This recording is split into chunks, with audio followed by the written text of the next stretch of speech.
Hi friends, Pandian store serial இனி வரப்போகிற எபிசோட்ஸ்க்கான promo தான் இந்த வீடியோவில் பார்க்க போகிறோம். வாங்க ஃப்ரெண்ட்ஸ் பார்க்கலாம். மயிலை இப்போது கன்வின்ஸ் பண்ணி அவங்க வாயிலிருந்தே உண்மையை வர வைக்கணும் அப்படின்றதுக்காக மீனாவும் ராஜையும் இல்லாத வீடியோவாக இருக்குது அப்படின்னு சொல்லிட்டு ரெண்டு பேரும் பேசிகிட்டு இருக்காங்க. மயில் இதை நினச்சி பயப்பட ஆரம்பிக்கிறாங்க. நீங்கள் சரவணன் மாமாவை முகத்தை பார்த்து சொல்லுங்கள், எங்கள் முகத்தை பார்த்து சொல்லுங்கள், நீங்கள் சொன்னது உண்மை அப்படின்னு. அப்புறம் நாங்கள் ஒத்துக்கிறோம். அப்படி இல்லைன்னா நாங்கள் எடுத்து வச்சுக்கிற வீடியோவை போலீஸ்கிட்ட காட்டி இப்போவே உங்கள் அம்மாவையும் உங்களையும் பிடிச்சி ஜெயிலில் போடுவோம் அப்படின்ற மாதிரி சொல்கிறாங்க. இது கேட்டு மயில் ரொம்ப பதற்றமாகறாங்க. சரவணனுடைய முகத்தை பார்த்து அவங்களோட பொய்யும் சொல்ல முடியல. அப்படி தவிக்கிறாங்க. எங்கே இவங்க உண்மையை வர வச்சிருவாங்களோ அப்படின்னு பாக்கியம் ரொம்ப துடிக்கிறாங்க. துடிச்சு மயிலே இவங்க ஏதோ ஒன்று குழப்புறாங்க அப்படின்னலாம் கன்வின்ஸ் பண்ணுறாங்க. அப்போது மற்றவங்க சுற்றி இருக்கிறவங்க யாருமே எந்த ஒரு வார்த்தையுமே பேசுறது கிடையாது. அத்தனை பேருமே வேடிக்கை தான் பார்த்துட்ருக்காங்க. ஏன் இன்ஸ்பெக்டர் கூட அவங்க ஏதோ ஃபேமிலி, அதாவது இந்த விஷயத்தை மறைச்சதுனால பேசுகிறாங்க அப்படின்னு சொல்லிட்டு அவங்க உண்மையை சொல்கிறாங்களா இல்லையா, அவங்க வீட்டுக்குள்ளே அவங்களுக்கு என்ன நடந்துச்சு அப்படின்னு அவங்க பேசினா மட்டும்தான் உண்மை வெளியில் வரும் அப்படின்னு இன்ஸ்பெக்டர் கூட அமைதியாக இருக்கிறாங்க. அப்போது இங்கே ராஜு மீனா எல்லாருமே பேசிகிட்டு இருக்காங்க. சரிங்கக்கா, அப்படியே நீங்கள் போட்டது 80 சவரனும் தங்கமாகவே இருக்கட்டும். இந்த குடும்பத்தில் உங்களை பற்றின விஷயம் நாங்கள் தெரிஞ்சோம், அதை மறைச்சதுனால நாங்கள் எங்களுடைய நகை எல்லாத்தையுமே தரோம். அதை நீங்கள் வாங்கிட்டு போய் ரொம்ப சந்தோஷமாக இருங்க. இப்போ நீங்கள் சொல்கிற போயினால அத்தை, மாமா, சரவணன் மாமா எல்லாருமே சேர்ந்து ஜெயிலுக்கு போயிடுவாங்க. அதுக்கப்புறம் இப்போவே நீங்கள் பண்ண விஷயத்தினால எல்லாருமே உங்கள் மேலே அவ்வளோ கோவத்தில் இருக்காங்க. நீங்கள் அவங்கள ஜெயிலுக்கு அனுப்புனதுக்கு அப்புறமா உங்கள் மேலே இருக்கிற கோபம் அவங்களுக்கு குறையணும்னு நீங்கள் எப்படி நினைக்கிறீங்க? உங்கள் அம்மா உங்களுடைய வாழ்க்கையை சரி பண்ணுற பேரில் பிரச்சனையை தான் இழுத்து விட்டுட்டு இருக்காங்க. உங்கள் வாழ்க்கை மேலே அவங்களுக்கு கொஞ்சம் கூட அக்கறை இல்லை. நீங்களே யோசிச்சு பாருங்கள். இப்படியெல்லாம் பண்ணுறதுனால அவங்களுக்கு உங்கள் மேலே இருக்கிற கோபம் குறையுமா இல்லை அதிகமாகுமா அப்படின்றத நீங்களே யோசிச்சு பாருங்கள். ஏன் உங்களுக்கு இது கூட தெரியாதா? அந்த வீட்டுக்குள்ளே நீங்கள் எவ்வளோ நாள் வாழ்ந்துருக்கீங்க. நீங்கள் அவங்கள ஜெயிலுக்கு அனுப்பிட்டீங்க அப்படின்னா அதுக்கப்புறமா நீங்கள் அவங்கள திரும்பி கூட பார்க்க முடியாது. சரவணன் மாமா உங்களுக்கு விவாகரத்து கொடுத்துட்டு போயிட்டே இருப்பார். நீங்கள் அந்த நகையை வாங்கிட்டு போய் உங்கள் வீட்டில் உட்காந்து சந்தோஷப்பட்டுக்கோங்க. அதுக்கப்புறம் உங்கள் வாழ்க்கை எப்படி போய் முடியும் அப்படின்றத நீங்களே யோசிச்சு பார்த்துக்கோங்க அப்படின்னலாம் மீனா சொல்லவும் அப்படியே ஆடி போயிடுறாங்க. மயில அவங்களுக்கு என்ன சொல்கிறதுனே தெரியல. எல்லாத்தையும் நினச்சி அழுக மட்டும்தான் செய்கிறாங்க. அப்போ ராஜுமே இருந்துக்கிட்டு அக்கா சொல்கிறது சரிதான், நீங்கள் பண்ண விஷயத்தினால மாமா உங்கள் மேலே கோவப்பட்டுட்டு தான் இருப்பார். இப்போ நீங்கள் விஷயத்த சொன்னீங்க அப்படின்னா நாங்கள் அத்தை, மாமா, சரவணன் மாமா இவங்க எல்லாருக்கிட்ட பேசி அந்த விவாகரத்து விஷயத்தை பற்றி ஏதாச்சும் பேசுகிறோம். நான் ஏற்கனவே சொன்னேன், நீங்கள் கொஞ்சம் பொறுமையாக இருங்க, நான் வீட்டில் பேசுகிறேன், எல்லாமே சரியாக போயிடும் அப்படின்னு. நீங்கள் அதை கேட்காம தேவையில்லாமல் சரவணா மாமா வீட்டு ஆளுங்க மேலே கம்ப்ளைண்ட் கொடுத்தீங்க. அவங்க எல்லாருமே இப்போ ஜெயிலுக்கு போயிட்டு அசிங்கப்பட்டு நிற்கிறாங்க. இப்போது அதனால் அவங்களுக்கு உங்கள் மேலே இருக்கிற கோபம் கம்மியாச்சா இல்லை அதிகமாச்சா? நீங்களே யோசிச்சு பாருங்கள். கொஞ்சமாச்சும் உங்களுக்கு மனசாட்சி இருக்காக்கா? எதுக்கு தேவையில்லாமல் இந்த மாதிரிலாம் பொய்ய சொன்னீங்க? அதை பற்றியெல்லாம் கூட நான் இப்போ பேச விரும்பல. இதுக்கு மேலே உங்களோட விருப்பம்க்கா. நீங்கள் சொன்னால் சொல்லுங்கள், சொல்ல காட்டியிருங்க. நான் இதில் இப்போவே வீடியோ இருக்குது, நான் அதை எடுத்து போலீஸ்கிட்ட காட்டிடுறேன் அப்படின்னு மீனா சொல்கிறாங்க. அப்படியே பயப்பட ஆரம்பிக்கிறாங்க. மயிலை இவங்க ஏதோ பூச்சாண்டி காட்டுறாங்க, நீ இதுக்கெல்லாம் பயப்படாத அப்படின்னு. நான் ஏங்க பூச்சாண்டி காட்ட போகிறேன்? அங்கே நாங்கள் 2 பேரும் எதுக்காக நின்றுட்டு இருந்தோம்? ஃபோட்டோ எடுத்துகிட்டு சுற்றியும் வீடியோ எடுத்துக்கிட்டு தான் இருந்தோம். எங்களுடைய கல்யாண தாலி பிரிச்சு அந்த ஃபங்க்ஷனை நல்லபடியாக கொண்டாடணும் அப்படின்றதுக்காக. அப்போ நீங்கள் மறைஞ்சு நின்று அங்கே 2 பேரும் பேசுகிற இந்த விஷயத்த நாங்கள் கேட்டுட்டோம். அதனால் அதில் எல்லாமே ரெக்கார்ட் ஆகிருக்கு. நாங்கள் எடுத்த வீடியோவில் அதை நாங்கள் இப்போ காட்ட போகிறோம். நீங்கள் இப்படியெல்லாம் எப்படி சொல்லலாம்? நீங்களும் பார்த்துட்டு இருந்தீங்க. நாங்கள் அங்கே வீடியோ எடுத்துகிட்டு இருந்தோமா இல்லை ஃபோட்டோ எடுத்துகிட்டு இருந்தோமா, என்ன பண்ணோம் அப்படின்றது எதுலேயுமே கண்டிப்பாக வீடியோவில் ரெக்கார்ட் ஆகிருக்கும். ஃபோட்டோவிலையும் நீங்கள் பின்னாடி விழுந்திருப்பீங்க. ஓகேங்களா அப்படின்னு மீனா சொல்லிட்டு இருக்காங்க. நான் ஏன் பயப்படுத்த போகிறேன்? நான் இப்போ எடுத்து ஃபோட்டோ காட்டிடுறேன் அப்படின்னு. மற்றவங்க எல்லாருக்குமே இது அதிர்ச்சியாக இருக்குது. இவங்க 2 பேருக்கு மட்டும்தான் தெரியும் அது பொய் அப்படின்னு சொல்லிட்டு. அப்போது என்னம்மா வீடியோ இருக்குன்னு சொன்னீங்களா, அதை காட்டுங்க அப்படின்னு போலீஸ் கேட்குறாங்க. உடனே மயில் ரொம்ப பதறி போயிடுறாங்க. மீனா வேண்டாம் மீனா அப்படின்னு சொல்கிறாங்க. ஏன்க்கா நீங்களும் உண்மையை சொல்ல மாட்டேன்றீங்க? ஆமான்னு சொன்னீங்க. நாங்கள் போலீஸ்கிட்ட நீங்கள் சொன்னதை போட்டு காட்டிடுறோம், அதுக்கப்புறம் உங்களோட இஷ்டம் அப்படின்னு சொல்கிறாங்க. இல்லை மீனா வேண்டாம் அப்படின்னு. அப்படியா, சரி, அப்போது உங்களுக்கு நாங்கள் சப்போர்ட் பண்ணதுனால அந்த நகையெல்லாம் நாங்கள் கொடுத்துட்றோம், நீங்கள் எடுத்துக்கிட்டு கிளம்புங்க. அவங்க எல்லாரும் ஜெயிலுக்கு போவாங்க. அதுக்கப்புறம் அத்தைய மாமாவும் எப்படி வெளியே கொண்டு வரணுமோ நாங்கள் ஏதாச்சும் பண்ணி கஷ்டப்பட்டு வெளியில் கொண்டு வந்திருக்கிறோம். அதுக்கப்புறம் ஜெயிலுக்கு போயிட்டு வந்தால் உங்களை சரவணன் மாமா திரும்பி கூட பார்க்க மாட்டார். உங்களுக்கு உங்களோட வாழ்க்கை முக்கியமா 80 சவரன் நகை முக்கியமா அப்படின்றத நீங்களே முடிவு பண்ணிக்கோங்க அப்படின்னு இங்கே மீனா பிளாக்மெயில் பண்ணிடுறாங்க. அதாவது இப்போ நீங்கள் சொன்னது போய் அது மீனாவுக்கு தெரியும்.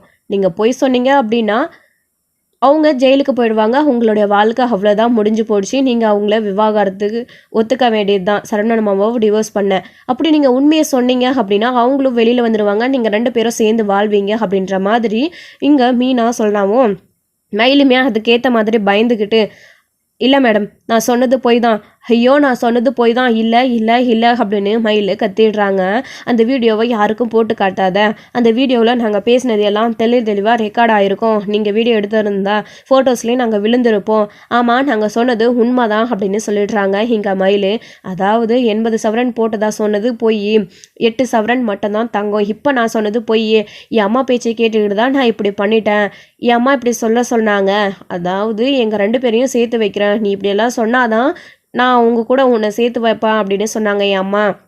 அவங்க ஜெயிலுக்கு போவாங்க. பயந்துக்கிட்டு ஜெயிலுக்கு போகக்கூடாதுன்றதுக்காக கேஸை வாபஸ் வாங்குங்க அப்படின்னு அவங்க சொல்லுவாங்க. அப்போது எங்கள் பொண்ணை விவாகரத்து பண்ணாதீங்க, அவங்க கூட சேர்ந்து வாழுங்க, நாங்கள் கேஸை வாபஸ் வாங்கிடுறோம் அப்படின்னு என் அம்மா சொன்னாங்க. அதனால தான் இப்படியெல்லாம் நடக்கும்னு சொன்னதுனால தான் நான் ஆமான்னு சொன்னேன். இல்லைனா நான் இப்படி சொல்லியிருக்கவே மாட்டேன். எனக்கு என் வாழ்க்கை தான் முக்கியம். அவங்கள ஜெயிலெலாம் போட்டுறாதீங்க.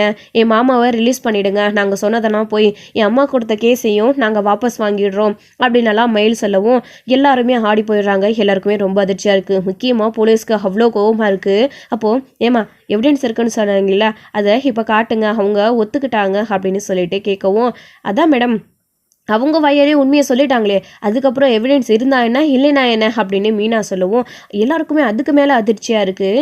என்னம்மா சொல்கிற நீ அப்படின்னு. ஆமாம் மேடம், எல்லாமே அவங்க வாயிலிருந்து விஷயத்தை வெளியில் கொண்டு வரதுக்காக தான் நான் இப்படி பண்ணேன். தப்பு தான் மேடம், என்னை மன்னிச்சிடுங்க. அன்றைக்கி நாங்கள் வெறும் ஃபோட்டோஸ் மட்டும் தான் எடுத்துகிட்டு இருந்தோம். அப்போ நாங்கள் அங்கே மேலே துணி காய போட்டு இருந்துச்சு. நாங்கள் இந்த பக்கமாக ஃபோட்டோ எடுத்துகிட்டு இருந்தோம். அவங்க புடவைக்கு அந்த பக்கமாக பேசிகிட்டு இருந்தாங்க. கண்டிப்பாக அந்த ஃபோட்டோவிலையும் சரி நாங்கள் வீடியோவும் எடுக்கலை, அதுலேயும் விழுந்திருக்காது. சாரி மேடம் அப்படின்னு சொல்லிடுறாங்க. அதான் உண்மை மனசுக்குள்ளேருந்து வெளியே வந்துடுச்சு. இதுக்கப்புறம் ஃபோட்டோஸ் ஆதாரம் இதெல்லாம் தேவையா மேடம் அப்படின்னு சொல்லவும், நீங்கள் சொல்கிறது தான் கரெக்ட் தாம்மா.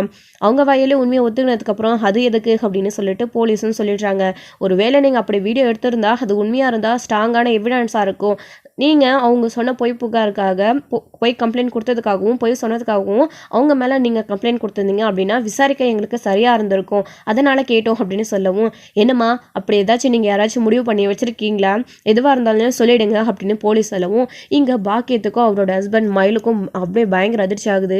மயிலுக்கு என்ன பண்ணுறதுனே தெரியல. இப்படி அம்மா பேச்சையை கேட்டு முதல்ல ஆமான்னு சொன்னோம், இப்போது இல்லைன்னு சொல்லிட்டோமே, இப்போது நம்மளை ஜெயிலில் போட போகிறேன்னு சொல்கிறாங்க அப்படின்னு கீழே அப்படியே மண்டிட்டு பயங்கரமாக அழுக ஆரம்பிச்சிடுறாங்க. என்ன பண்ணுறதுன்னு தெரியாமல். அப்போது போலீஸ் பயங்கரமாக திட்டிடுறாங்க. ஏம்மா எந்திரிமா, பண்ணுறதெல்லாம் பண்ணிவிட்டு எதுவும் தெரியாத அப்பாவி மாதிரி இருந்துக்கிட்டு போலீஸ் ஸ்டேஷனில் வந்து எங்களையே ஏமாற்றிட்டு நீ இப்போது நாடகம் ஆடுறியா அப்படின்னு சொல்லிட்டு திட்டுறாங்க. மேடம் இல்லை மேடம், என் மாமா கூட சேர்ந்து வாழணும் தான் அப்படின்னு. ஏம்மா நான் ஏதாச்சும் கேட்டுற போகிறேன், கொஞ்சம் அமைதியாக இருந்துரு. ஏம்மா நீங்கள்லாம் ஒரு தாயா, ஒரு பொண்ணோட வாழ்க்கையை சரி பண்ணுற அப்படின்னு சொல்லிட்டு பெத்த பிள்ளைடைய வாழ்க்கையிலே இவ்வளோ பொய் சொல்லி வச்சுருக்கீங்களே, இப்போது பாதிக்கப்பட போகிறதும் உங்கள் பொண்ணா இல்லை நீங்களாம்? பொய் சொல்லி ஒரு கல்யாணத்தை பண்ணி வச்சுட்டீங்க. அது அடுத்தடுத்து எவ்வளோ பொய் சொல்லியிருக்கீங்க. அட்லீஸ்ட் கல்யாணத்துக்கு முன்னையாச்சு இந்த விஷயத்தெல்லாம் அவங்கக்கிட்ட சொல்லியிருக்கணும்ல. அப்போயாச்சு எல்லா உண்மையும் தெரிஞ்சு அவங்க உங்கள் பொண்ணை ஏற்றுக்கிட்டு இருந்தால் தான் உங்கள் பொண்ணு சந்தோஷமாக வாழ்ந்திருப்பா. எல்லா பொய்யும் சொல்லி கல்யாணத்தை பண்ணி வச்சுட்டா பிரச்சனை முடிஞ்சிடும், உங்கள் பொண்ணு அவ்வளோதான் வீட்டை விட்டு அனுப்பிட்டோம் அப்படின்ற நிம்மதி அவங்களுக்கு. இப்போ விஷயம் தெரியுதுனால யாரோட வாழ்க்கை பாதிக்கப்படுது, இதை பற்றி கொஞ்சமாச்சு யோசிச்சு பார்த்தீங்களா? போலீஸ் ஸ்டேஷனில் வந்து நாங்கள் போட்டது அம்புட்டும் தங்கம் அப்படின்னு எங்கள் எல்லாருமே முட்டாளாக்கிட்டீங்கல்ல. வந்து இங்கே செக் பண்ணிட்டு போனவர், இங்கே இருக்கிறவங்க எங்களெல்லாம் பார்த்தா உங்களுக்கு எப்படி தெரிஞ்சிட்ருக்கு அப்படின்னு சொல்லிட்டு பயங்கரமாக கோவத்தோட போலீஸ் வந்து திட்டிகிட்டு இருக்காங்க. பாக்கியம் மேடம், அது வந்து மேடம் இல்லை மேடம், அவள் புருஷன் கூட அவள் சேர்ந்து வாழணுன்றதுக்காக இவங்க எல்லாம் ஏதோ சொன்னதுனால அவள் மிரட்டி பயந்து இந்த மாதிரி சொல்கிறா மேடம் அப்படின்னு சொல்கிறாங்க. இங்கே பாருமா, எங்கள் முன்னாடி தானே அவங்க பேசிகிட்டு இருந்தாங்க. அவங்க என்ன பேசுனாங்கிறத நாங்களும் கேட்டுட்டு தானே இருந்தோம். நீங்கள் மிரட்டுற மாதிரி பேசிகிட்டு இருந்தீங்களா இல்லை அவங்க மிரட்டுற மாதிரி பேசிகிட்டு இருந்தாங்களா, நீங்களே சொல்லுங்கள் அப்படின்னு சொல்லிட்டு போலீஸ் சொல்லிட்டு இருக்காங்க. நீங்கள் தான் உங்கள் பொண்ணை பேச விடாமல் ஆரம்பத்துலேருந்து சொல்லுமையிலே அப்படின்னு சொல்லிட்டு பின்னாடி இருந்து தூண்டி விட்டுட்டே இருந்தீங்க. உங்கள் பொண்ணு அப்போவே தடுமாற்றத்தோடு தான் இந்த விஷயத்த சொன்னாங்க. இல்லை ஒரு வேளை இவங்களுடைய கேரக்டரை இவங்களே அப்படி தான் அப்படின்னு நான் நம்பி ஏமாந்துட்டேன். ஆனால் இப்போ எல்லாம் தெரியுது இவங்க சொன்னது அத்தனையும் பொய் அப்படின்னு சொல்லிட்டு உங்களுக்கு எவ்வளோ தைரியம் இருந்திருக்கும், எவ்வளோ நெஞ்செழுத்து இருந்திருக்கும், எங்கள் எல்லாரையும் முட்டாளாக்கிட்டீங்களே. எங்களை பார்த்தா உங்களுக்கு எப்படி தெரியுது? நீங்கள்லாம் இப்படி வந்து ஆளாளுக்கு ஒருத்தர் பொய் சொல்லிக்கிட்டு உண்மையை மறைச்சிக்கிட்டு இப்படியெல்லாம் நாடகம் ஆடுறதுக்கு தான் இந்த போலீஸ் ஸ்டேஷனில் நாங்கள் நடத்திட்டு உட்காந்துட்ருக்கோமா அப்படின்னெல்லாம் வந்து பயங்கர கோவமாக திட்டிடுறாங்க. நாங்கள் நேர்மையாக இருக்கணும் எங்கள் வேலையில் அப்படின்னு நினச்சிட்டு இருக்கோம்.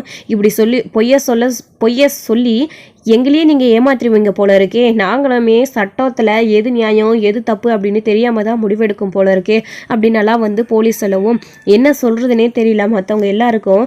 எப்படியோ அவள் வாயால் உண்மையை சொல்லிட்டாலே அப்படின்னு ஒரு பக்கம் மனசுக்குள்ள லேசான ஒரு சந்தோஷம் இருந்தாலும் இவங்க இப்படி போய் சொல்லியிருக்காங்க அப்படின்னா அதை நினச்சி ரொம்ப ஆடி போயிடுறாங்க. அப்போது பயங்கரமாக அழுகுறாங்க கோமதி. பார்த்தீங்களா மேடம், நாங்கள் யாருக்குமே எந்த துரோகமும் படலை. அவள் நகையை கையளவு கூட நாங்கள் தொட்டதே கிடையாது. இவங்களோட தாலி பிரித்து கோக்குற ஃபங்க்ஷன் அன்னைக்கு எடுத்த நகை அது.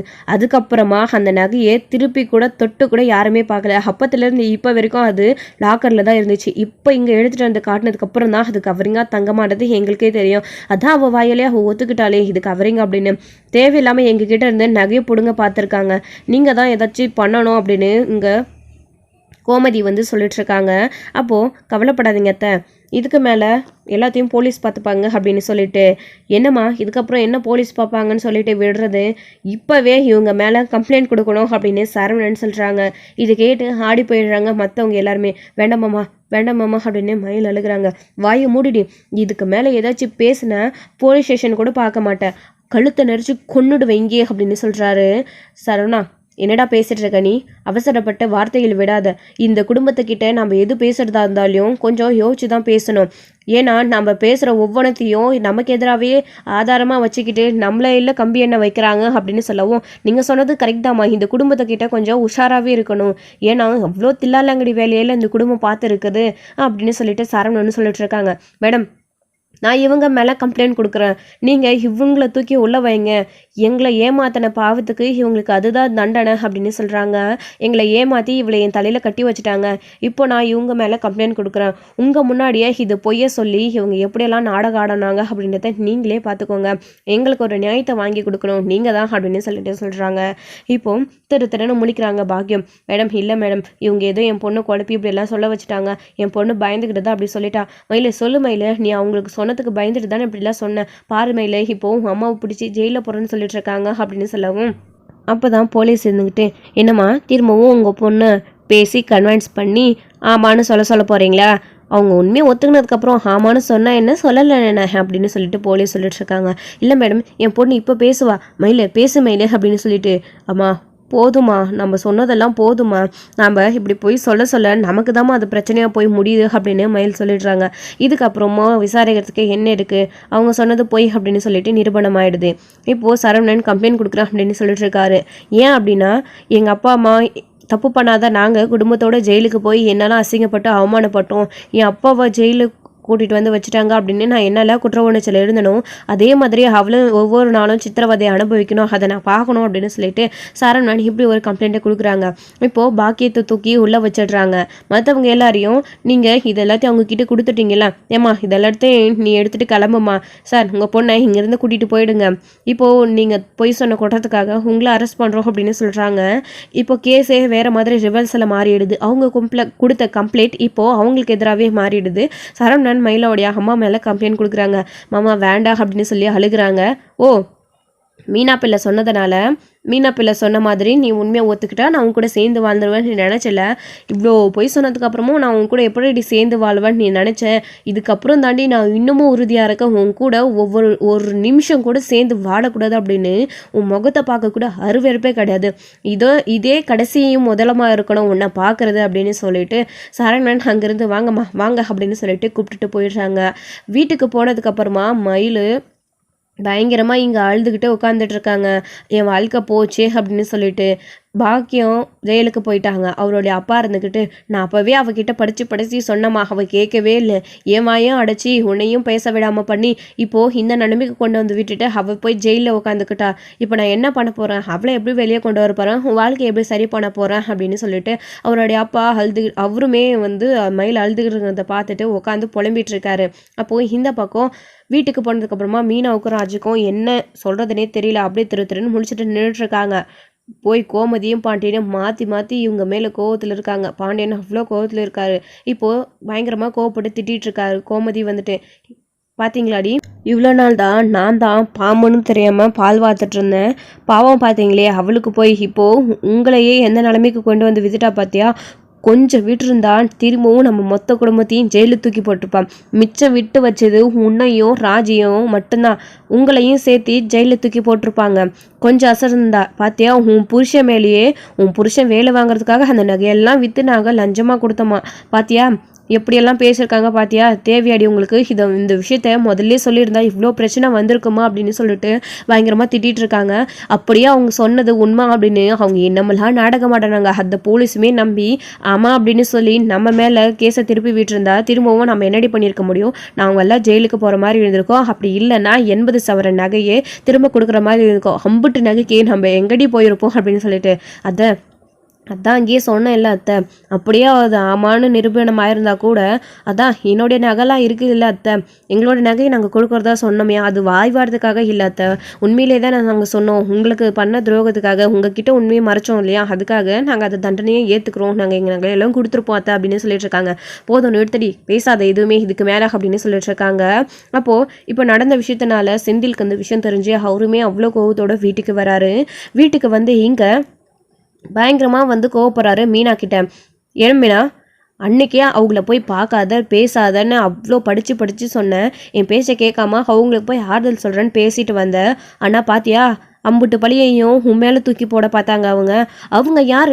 என் வேலை விஷயத்தை பற்றி பேச நானே லஞ்சம் வாங்கினதா அங்கே போய் சொல்லியிருக்காங்களே, இதனால் என் வேலைக்கு ஏதாச்சும் பிரச்சனை வந்தால் நான் என்ன பண்ணியிருப்பேன்னா, இங்கே பாரு, அது கொடுத்தது கவர்மெண்ட் கோட்ரஸு. இப்போது போலீஸ் மட்டும் அது விசாரிக்க ஆரம்பித்தாங்கன்னு வச்சுக்கோ, அடுத்து அந்த கோட்ரஸை நம்மளுக்கு கேன்சல் பண்ணிவிட்டு அந்த வேலையும் போய் நான் வந்து இங்கே வீட்டில் தான் உட்காந்துருக்கணும். அவ்வளோ பணத்தை கட்டி நான் 1 மாதம் 2 மாதம் கூட முழுசாக வேலை செய்யாமல் நான் வேலையை விட்டுட்டு நிற்கணுமா? அவங்களுக்கு போய் பாவம் மாத்தியே உன்னெல்லாம் அப்படின்னு சொல்லிட்டு அவ்வளோ கோவத்தில் நம்ம செந்தில் வந்து மீனா கிட்ட பேசவும், அப்போ தான் கதிர் இருந்துக்கிட்டு, அண்ணா விடுண்ணா, ராஜு என்கிட்ட இந்த பிரச்சனை ஸ்டார்ட் ஆகும் போதே எல்லா விஷயத்தையும் சொல்லிட்டானே, நீ கவலைப்படாத அப்படின்னு சொல்கிறாங்க. அதான் எதுவும் தப்பாக நடக்கலைன்னு, எல்லாம் சரியாக போச்சு. எப்படியோ அவங்க பேசுனதுனால தான் இப்போது ராஜியும் அண்ணியும் இப்படி ஒரு வீடியோ இருக்குது அப்படின்னு போய் சொன்னதுனால தான் இப்போ அம்மாவும் அப்பாவும் எந்த பிரச்சனையும் இல்லாமல் இந்த விஷயத்தில் வெளிவர முடிஞ்சிச்சு. இல்லைனா அம்மா சொல்கிற மாதிரி வேறு மாதிரி நடந்திருக்கும். அதான் எதுவும் நடக்கலை இல்லைன்னா விடுங்க அப்படின்னு சொல்லிட்டு, இல்லைடா இவகிட்ட அப்பயே படித்து சொன்னேன், என் அண்ணனை பார்க்க அவ்வளோ பாவமாக இருக்குது, அவங்களுக்கு பாவம் பார்க்காத அப்படின்னு. இவ எல்லாத்தையும் மீறி அவங்க ஒரு பொண்ணு, அவங்கள பார்க்க பாவமாக இருக்குது அப்படின்னெல்லாம் போய் பேசிட்டு வந்தா. இப்போ பார்த்தியா, இவ்வளோ பெரிய விஷயம் நடந்திருக்கு, அந்த உண்மை தெரிஞ்சும் வெளியில் சொல்லாமல் இருந்திருக்கா, இவளுக்கு எவ்வளோ தைரியம் அப்படின்னு சொல்லிட்டு தான் செந்தில் அவ்வளோ கோவத்தோடு இருக்காங்க. செந்தில் இங்கே மீனா கிட்ட கோவப்பட்டு பேசிகிட்டு இருக்கிற மாதிரி போலீஸு புருஷனுக்கு லஞ்சம் வாங்கி வேலை வாங்கி கொடுத்தாங்க அப்படின்னு சொன்ன விஷயத்தை பிடிச்சிக்கிட்டு அதே மாதிரி கரெக்டாக போய் அவரோட ஆஃபீஸ்லேயும் பேசி அந்த கோட்ரஸும் அவருக்கு கேன்சல் ஆகிடுது. செந்திலுக்கு அடுத்த நிமிஷமே ஃபோன் வந்து கோட்ரஸு கேன்சல் ஆகிடுச்சுன்ற விஷயத்த சொல்கிறாங்க. அப்போது அதை கேட்டு ஆடி போயிடுறாங்க. அது மட்டும் இல்லாமல் இப்போ உங்களை சஸ்பென்ஸும் பண்ணியிருக்காங்க அப்படின்னு சொல்கிறாங்க. இதை கேட்டு அப்படியே ஆடி போய் அங்கேயே உட்காந்துடுறாரு. ஃபோன் வந்த உடனே, ஏங்க என்னாச்சு அப்படின்னு மற்றவங்க எல்லாருமே கேட்கவும், நான் சொன்னது நடந்துடுச்சா, சொன்னேனே கேட்டிங்களா அப்படின்னு சொல்லிட்டு கோட்ரஸு கேன்சல் ஆகிடுச்சு. அது மட்டும் இல்லாமல் இப்போ எனக்கு சஸ்பென்ஸனாக ஆகிருக்கு அப்படின்னு சொல்லவும் அப்படியே ஆடி போயிடுறாங்க மற்றவங்க எல்லாருமே. அப்படியே என்ன சொல்கிறதுனே தெரியல நம்ம மீனாவுக்கு. அவங்களுமே ரொம்ப உடஞ்சி போயிடுறாங்க. அக்கா என்னக்கா இப்படி ஆயிடுச்சு அப்படின்னு ராஜி மீனா கிட்ட அழுகுறாங்க. அத்தை சொல்கிற மாதிரி மாமா சொல்கிற மாதிரியும் நாம் இந்த விஷயம் தெரிஞ்ச உடனே வீட்டில் சொல்லியிருக்கணுங்க்கா. எவ்வளோ பெரிய தப்பு பண்ணிட்டோன்னு இப்போ தான்க்கா தெரியுது. எல்லோரும் எங்களை மன்னிச்சிடுங்க. நாங்கள் பண்ண தப்புக்காக எவ்வளோ மன்னிப்பு கேட்டாலும் அது சரியாகாது. மாமா நீங்களே என்னை மன்னிச்சிடுங்க. நாங்கள் உண்மையை மறைச்சதுனால உங்களோட வேலைக்கு இப்போ ஒலையாயிடுச்சு அப்படின்னு என்ன சொல்கிறதுனே தெரியல. அப்போ கதிர் தான் இருந்துக்கிட்டு, ராஜி விடு, அண்ணனை ஒன்றும் டிஸ்மிஸ் பண்ணலையே, இப்போது சஸ்பெண்ட் தானே பண்ணியிருக்காங்க, விடு, கோட்ரஸ் கேன்சல் ஆனதோடு நின்றுச்சு அப்படின்னு தான் நம்ம சந்தோஷப்பட முடியும். வேறு என்ன பண்ண முடியும்? எல்லாம் நம்ம பண்ண தப்புக்காக தண்டனையை நாமளே அனுபவிச்சுக்கலாம் அப்படின்ற மாதிரி கதிர் சொல்லவும் எல்லாருமே ஆடி போயிட்டுருக்காங்க. செந்திலுக்கு பேச அடுத்து வார்த்தையே வரல. சரவணனுமே செந்திலை சமாதானப்படுத்திட்டு இருக்காங்க. இது எல்லாமே என்னால் தானே அப்படின்னு சரவணன் உடஞ்சி போய் உட்காந்துட்ருக்காரு. ஸோ இதோட இந்த எபிசோடு வந்து முடிச்சிருக்காங்க. அடுத்தடுத்த எபிசோடில் என்ன நடக்க போகுது, மயிலு அவங்களுடைய வாழ்க்கையை இதுக்கப்புறம் எப்படி சரி பண்ண போகிறாங்க அப்படின்றத வெயிட் பண்ணி நெக்ஸ்ட் வீடியோவில் பார்க்கலாம். தேங்க்யூ. இந்த வீடியோ உங்களுக்கு பிடிச்சிருந்தா லைக் பண்ணுங்கள், ஷேர் பண்ணுங்கள், கமெண்ட் பண்ணுங்கள்.